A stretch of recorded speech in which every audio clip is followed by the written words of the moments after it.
سلام دوستای عزیزم، حالتون چطوره؟ امیدواریم که هر جا که هستین خوب و عالی باشید. ما در شهر تاریخی موصوله هستیم، یکی از تاریخی ترین شهرهای شمال ایران توی استان گیلان که ثبت ملی هم شده. یک روستای فوق العاده زیبا که قسمتش رو دارید الان پشت سر من میبینید. قراره که توی این ویدیو بریم و کل موصوله رو بهتون نشون بدیم. پیشنهاد میکنم که مثل همیشه تا آخر این ویدیو همراه ما باشید.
رنگاش خیلی قشنگه، ماسالی هم میگفتن خیلی قشنگ.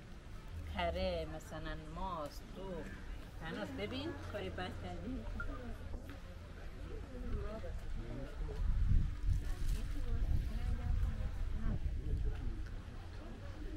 شهر تاریخی موصوله از کوچکترین شهرهای ایران هستش که در استان گیلانه، در شمال ایران. از شهر رشت که مرکز استان گیلان باشه 60 کیلومتر، از شهر فومن 36 کیلومتر و از تهران هم 370 کیلومتر فاصله داره. شما میتونید از شهر رشت با 1 ساعت و نیم تا 2 ساعت رانندگی و از تهران حدوداً 5 تا 5.5 ساعت رانندگی به موصوله برسید. این شهر 1050 متر ارتفاعش از سطح دریا هستش و حدود 800 تا 1000 سال هم قدمت داره، اما بیشتر این خونه‌هایی که دارید میبینید در زمان زندیه ساخته شده، یعنی حدوداً 250 تا 300 سال پیش.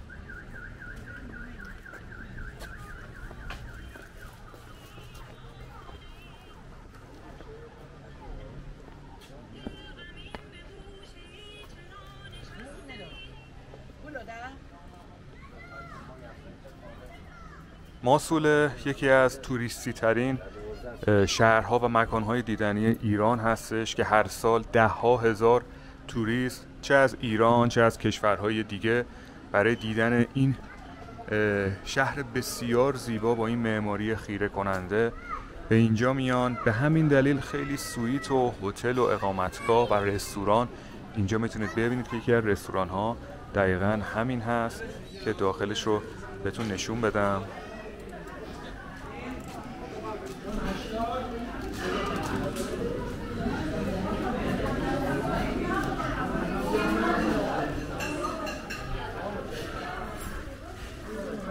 قیمت غذاها هم اینجا داره. ببینید از میرزا قاسمی که غذای مخصوص شمالیا هست 140,000 تومان، تو انواع کباب 300,000 تومان که به دلار هم بخوام بگم حدوداً قیمتش 3 تا 6 دلار میشه. قیمتم به دلار میگم که مخاطبای غیر ایرانی هم متوجه بشن که تقریبا چقدر میشه.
شهر ماسوله در دل جنگل‌های استان گیلان هستش. طبیعت بسیار منحصر به فردی داره. آبشارها و چشمه‌های زیادی داره که یکی از قدیمی‌ترین چشمه‌ها دقیقاً همین چشمه‌ای که دارید می‌بینید هست.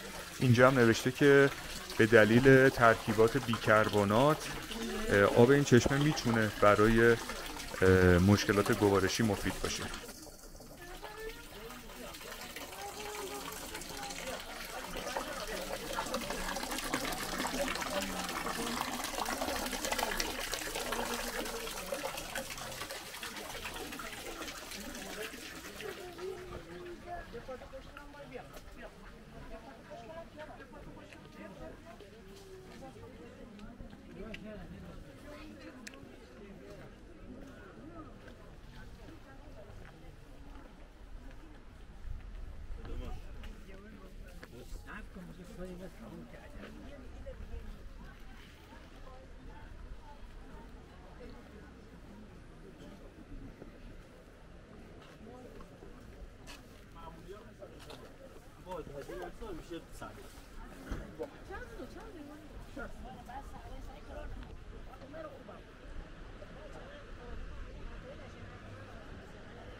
اینجایی که الان شما میبینید من دارم اینجا در واقع راه میرم، دقیقاً اینجا سقف یه خونه دیگه است.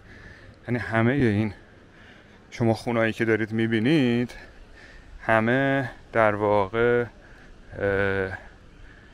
پشت بام هر خونه‌ای میشه کف یک خونه دیگه. دقیقاً مثل همین جایی که الان شما دارید نگاه میکنید که اون آقا داره راه میره. دقیقاً خونه‌های ماسوله به این شکله.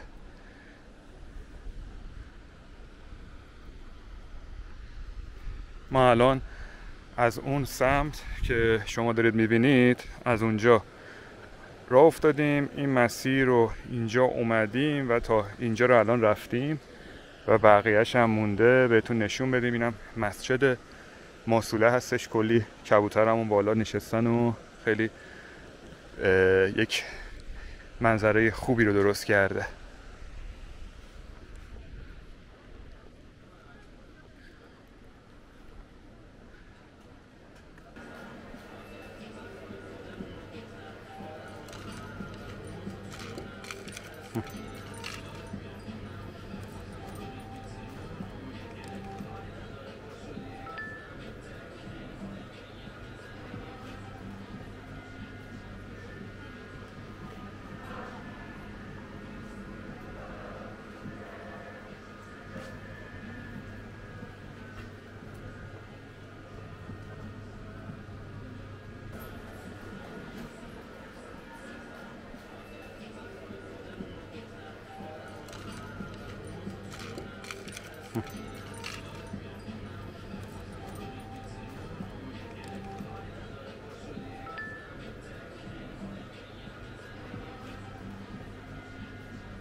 واویشکای سنتی ماسوله یکی از غذاهای محلی استان گیلان هستش.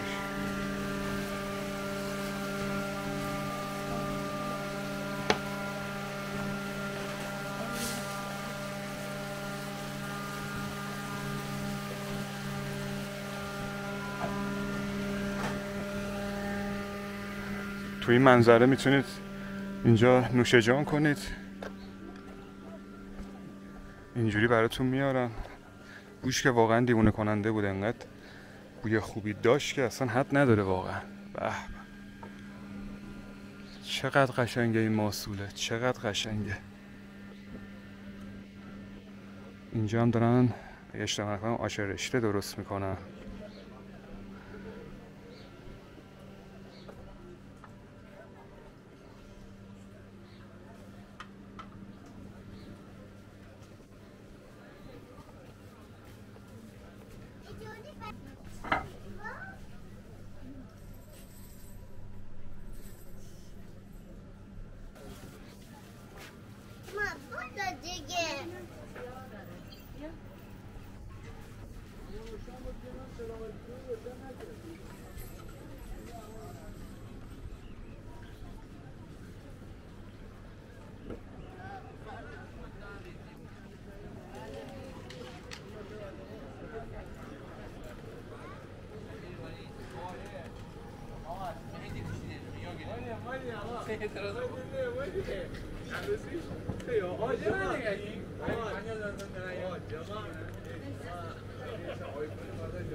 بالا یه مغازه نمیدونم نفت میفروشه بنزین میفروشه. اون نه، اون نفت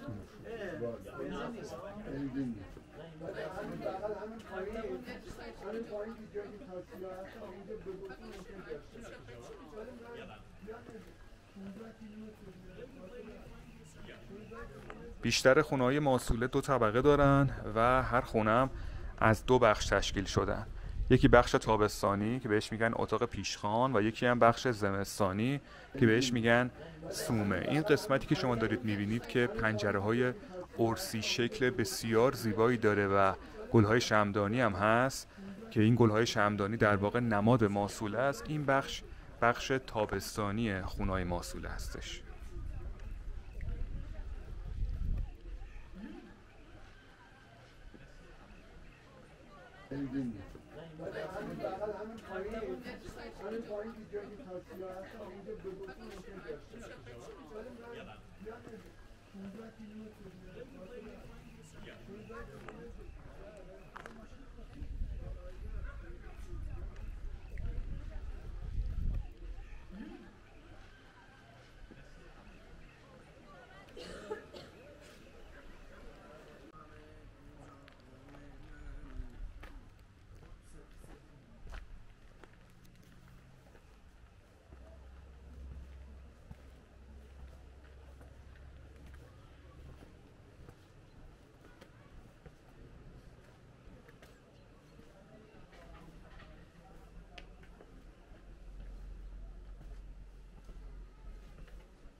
دوستان در آخر ویدیو اومدیم این آبشار زیبا رو هم بهتون نشون بدیم که خیلی فاصله کمی از شهر ماسوله داره. خیلی ممنونیم که این ویدیو رو دیدید، خیلی ممنونیم که از ما حمایت میکنید. مثل همیشه نظرتون رو هم به ما تو قسمت کامنت ها بدید. براتون هر جایم که هستید آرزوی موفقیت داریم. مواظب خودتون باشید. تا ویدیو بعدی، خدا حافظ.